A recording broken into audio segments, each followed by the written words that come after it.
ഞങ്ങൾ ഈ പെരുന്നാളിന് അപ്പം മാർക്കറ്റിൽ ഷോപ്പുണ്ട്. അന്ന് ചെറിയ ഷോപ്പ്. രാത്രി പെരുന്നാളിൻ്റെ തലേദിവസം 3 മണി വരെയും തുറന്നിരിക്കും കച്ചവടത്തിന് വേണ്ടിയിട്ട്. കാരണം പെരുന്നാളിൻ്റെ തലേദിവസം നല്ല കച്ചവടം കിട്ടുമല്ലോ.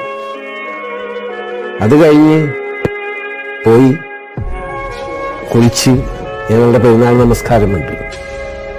അത് കഴിഞ്ഞാൽ വീണ്ടും വന്ന് ഷോപ്പ് തുറന്നിരിക്കും. അന്ന് ഹോളിഡേ ഒന്നുമില്ല, ബ്രേക്കില്ല.